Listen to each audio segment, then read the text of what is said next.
রাষ্ট্রপতির ক্ষমা প্রদর্শনের ক্ষমতার অপব্যবহার রোধে একমত হয়েছে রাজনৈতিক দলগুলো। জাতীয় ঐকমত্য কমিশনের আলোচনা শেষে কমিশনের সহসভাপতি আলী রিয়াজ জানান, এই বিষয়ে সংবিধানের ৪৯ অনুচ্ছেদ সংশোধনে রাজি হয়েছে সবাই। এছাড়া দেশের প্রতিটি বিভাগীয় শহরে প্রধান বিচারপতির বেঞ্চ গঠন নিয়েও বিএনপি সহ দলগুলো একমত হয়েছে। রাজধানীর ফরেন সার্ভিস একাডেমিতে বৃহস্পতিবার জাতীয় ঐকমত্য কমিশনের বৈঠকে রাষ্ট্রপতির ক্ষমতা অপব্যবহারের বিষয়টি নিয়ে একমত হয়েছে রাজনৈতিক দলগুলো।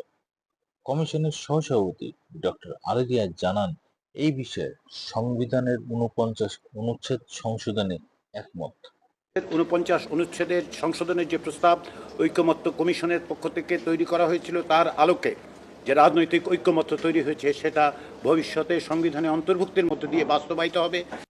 অনুচ্ছেদের সংশোধনের যে প্রস্তাব ঐকমত্য কমিশনের পক্ষ থেকে তৈরি করা হয়েছিল, তার আলোকে যে রাজনৈতিক ঐকমত্য তৈরি হয়েছে সেটা ভবিষ্যতে সংবিধানের অন্তর্ভুক্তির মধ্য দিয়ে বাস্তবায়িত হবে। রাষ্ট্রপতির ক্ষমা প্রদর্শনের যে ক্ষমতা এবং আমাদের পেনাল কোডে বর্ণিত সরকারের ক্ষমা প্রদর্শনের যে ক্ষমতা আছে, সেটাকে আগের মতো করে না রেখে বরং নতুন একটি আইনের মধ্য দিয়ে একটি বোর্ড গঠন করে সেই বোর্ডের সুপারিশের ভিত্তিতে রাষ্ট্রপতি ক্ষমা প্রদর্শন করবেন।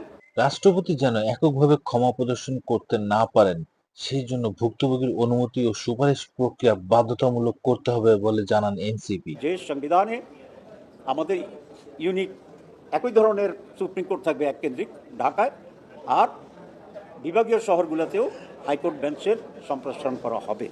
বৈঠকে আলোচনা হয় বিচার বিভাগীয় বিকেন্দ্রীকরণ নিয়ে। দেশের প্রতি বিভাগে প্রধান বিচারপতির বেঞ্চ গঠনের বিষয়ে প্রস্তাবনা করা হয়, জামায়াত ইসলামীর নেতা বলেন। সুপ্রিম কোর্টের একটা আলোচনা সাপেক্ষে করা উচিত, বিকজ আমরা চাই বিচার জনগণের দোরগোড়ায় পৌঁছুক, জনগণ অতি সহজে স্বল্প মূল্যে তার বিচার পাওয়ার ব্যবস্থা করা হোক, এটা জনগণের দাবি, আমরা তার সাথে একমত। বিএনপির স্থায়ী কমিটির সদস্য সালাউদ্দিন আহমেদ জানান, বিভাগীয় শহরে হাইকোর্টের বেঞ্চ স্থাপন ও রাষ্ট্রপতির ক্ষমা প্রক্রিয়া আরো স্বচ্ছ করার প্রস্তাবে রাজি বিএনপি।